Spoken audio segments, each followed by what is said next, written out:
Welcome to Gray Eminence Media. Let's get into it. President Trump, welcome back to Meet the Press. Thank you. I want to dive right into this, a lot to get to. Good. There are a number of things that make your campaign unprecedented. You are the first. Why is your voice so deep? I mean, I know there's a lot of masculine women out there, but I feel like this whole deep voice is kind of a kind of an act. It looks like she's taking notes from Elizabeth Holmes. First former president to run for re-election in more than 100 years. You are facing 4 indictments. You have an incredibly significant lead Four indictments. in the GOP primary polls. But I want to ask you this, Mr. President. Why do you want to be president again? Well, it's a very simple answer, and I can give it very easily. It's called Make America Great Again. Our country is in serious trouble. I don't think we've ever been so low in terms of certainly opinion, world opinion, and country opinion. People are devastated. They look at what's happening with millions of people coming in, millions of illegal immigrants coming into our country, flooding our cities, flooding the countryside. I think the number is going to be 15 million people by the time you end this. By the end of this year, I think the real number is going to be 15 million people. They come from prisons. They come from mental institutions, insane asylums. They say, sir, please don't use that term, but it's true. They're terrorists at a level. It was very interesting on NBC. So, in regards to crime and mass shootings and terrorist attacks and any kind of, mass public violent event in the US is typically not conducted by migrants or illegals. And by the way, if you're illegal or if you were able to get into the country illegally, I do not support that. You need to go back to your country of origin. And if the appropriate federal authorities identify you as entering the country illegally, I fully support removing all illegal aliens out of the country. So that's number one. However, let's look at the facts. For most of these terrorist incidents, most of them are not conducted by or executed by illegal immigrants or migrants or anything like that. For the most part, they are domestic. They are either um, an American where their family has been here for quite a while, or they are first generation American. So when you talk about crime and terrorism and mass shootings and just violent crime in general, when you just look at the data and the statistics, you can go ahead and research this.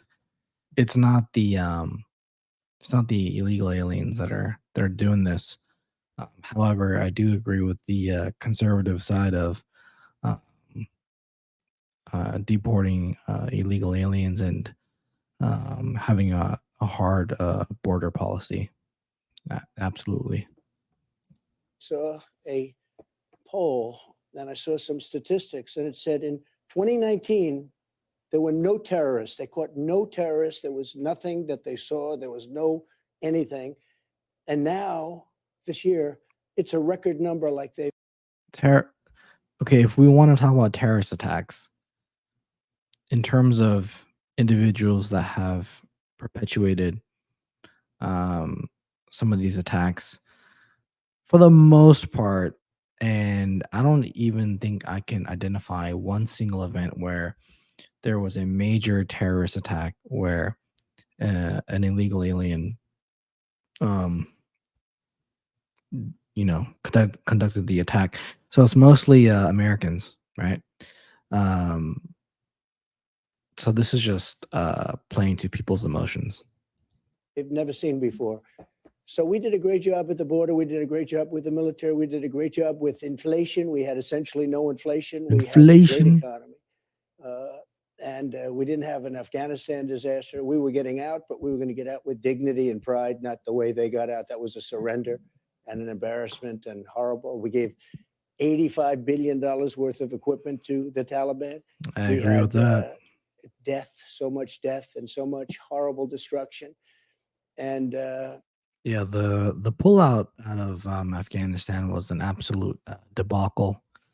You don't need to be a Republican or a Democrat to to really make that assessment. Um, but, I guess it is what it is. it was a terrible thing. I think it was the lowest point in the history of our country. Now, with all of that, we can change it, and we can. So that was the lowest point, not an insurrection that was executed on your behalf, an insurrection that was encouraged by you. I think that was more of a lower point than our exit out of Afghanistan, which I do agree with is was pretty much pathetic. So, but if you want to talk about lowest points, the lowest point was January 6th, not exiting Afghanistan. Make America great again, and that's why I'm doing this. Well, and you have talked about a lot. We are going to delve into a number of the Okay. issues you brought up. You talked about all the people coming across the border. Of course, a lot of families also coming across the border as Sure. well. I want to talk to you about that a little bit later on. But first, let's talk about the breaking news today. We learned just a short time ago that the president's son, Hunter Biden, was indicted by a federal grand jury on 3 gun charges. Given that, Mr. President, can you continue to say that there are 2 systems of justice? Well, I think there's no question about it. He had a plea deal that was the deal of the century, the art of the deal. Absolutely. Go ahead and research that plea deal. Of course, everybody knows everybody knows that there's a two-tiered justice system. Um, there's been a certain class of Americans that have been talking about it, have been trying to shine a light on it. However, mainstream America has largely dismissed these concerns for most of the country's history. And so now there are some conservatives that feel like they've been targeted, or they feel like there's a two-tiered justice system, which is absolutely true. But now that it's affecting them, they want to join on the side of justice reform and all this kind of stuff. So it's funny how that works. You could write a book on it, the art of the deal. And all of a sudden, that was broken up by a judge who was able to, a brilliant judge actually, who was able to see through what was happening. And it's a sad situation. I mean, nobody should be happy about this. I'm not happy about it. Nobody is. It's a very sad thing. It's so bad for our country. But, if you think about it, I've been under investigation from the day I came down the escalator, and a phony investigation. As you should. There's there's much to be investigated, but this doesn't just go with Trump. It goes with Biden as well. So Fake investigations that I beat every single time, still under investigations. But it's a very sad thing, and it's a slippery slope But Mr. and Biden, dangerous, very dangerous for our country. but you talked about the plea deal, but now Hunter Biden's been indicted. He's facing Yeah, very sure. serious charges. So Sure. doesn't that undercut your entire argument that there are 2 systems of justice in Well, this country? it's one of so you have a host of Meet the Press, right? That is, if we had to gain access to her political leanings and just her voting record in general, most likely it would be a Democrat, right? And yet she can probably go on a different program and talk about race or class, right?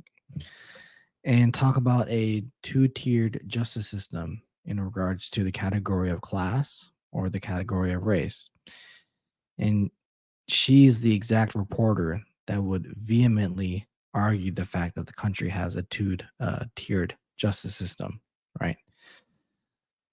Oh, but now that Trump is running for office in 2024, she does the opposite. She goes in the opposite approach and says that, hey, look, Hunter Biden has been charged with very serious crimes. So, wouldn't you agree that there isn't a two-tiered justice system in the United States?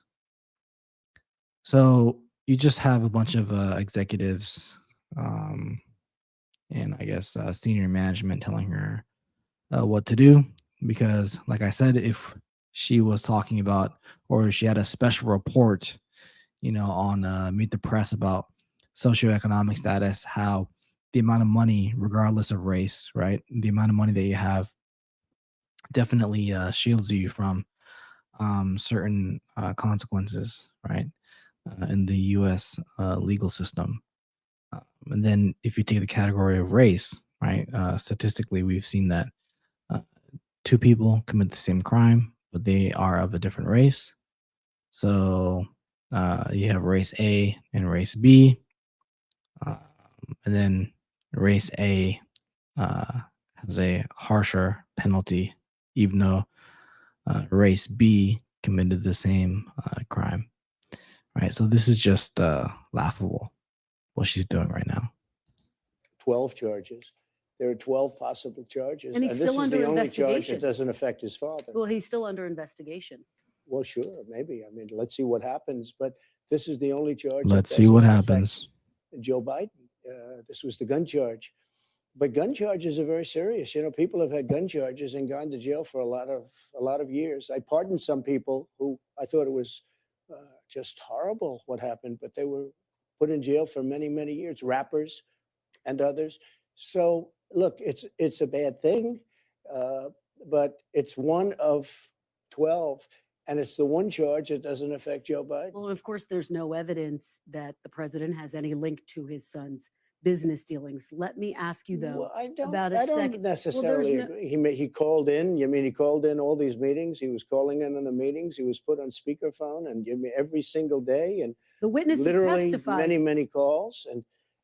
And what about the fact that he got rid of the prosecutor for $1 billion? Well, He the said, witness you who don't get testified. rid of this prosecutor.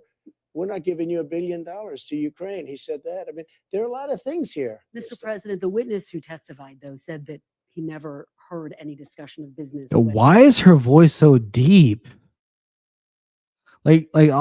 Honestly, it's obviously forced and faked. Like it's just honestly, what's going on with the Western world with it's just weird, man. Like when President Biden was put on the Well, phone. wait a minute. You saw the prosecutor talk thing on about- television because I saw it on your network.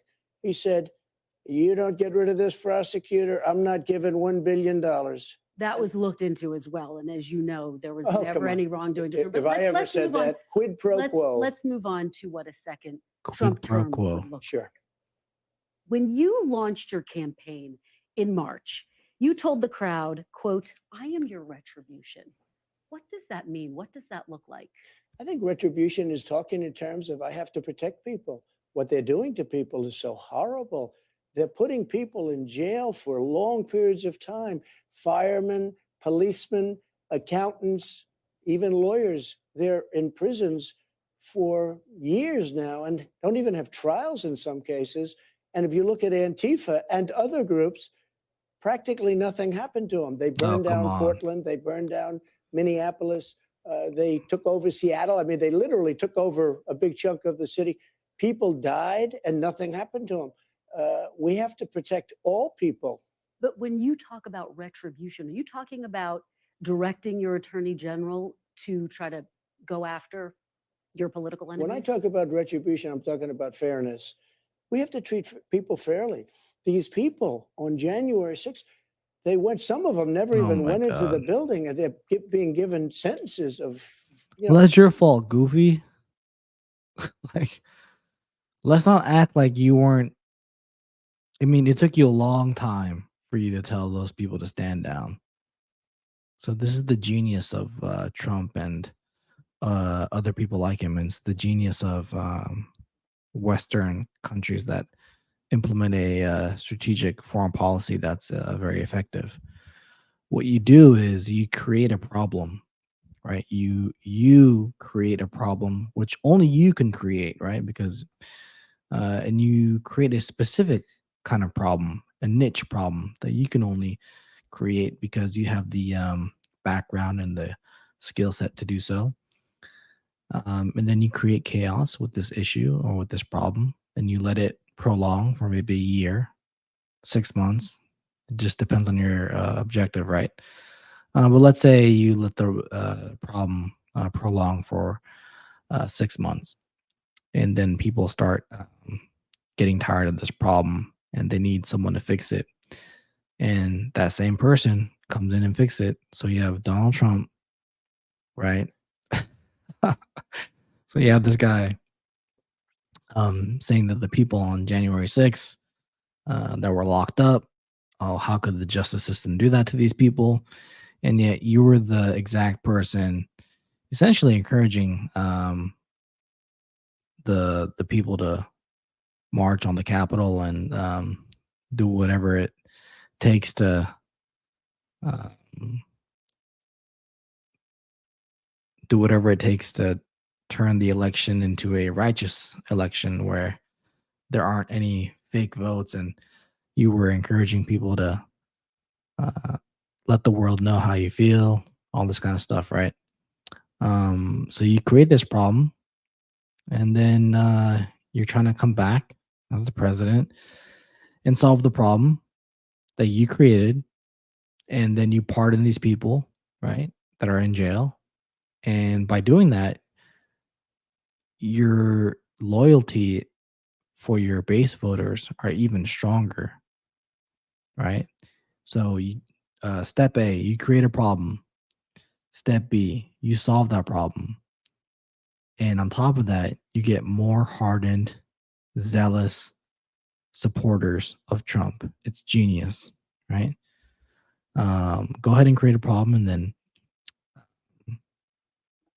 solve it, and you just create a bunch of hardened, loyal supporters. But this is part one of the analysis. So let me know what you guys think. Think this commentary right here is pretty accurate, but if you disagree, leave a comment down below, or thumbs down or a thumbs up, and let me know what you think.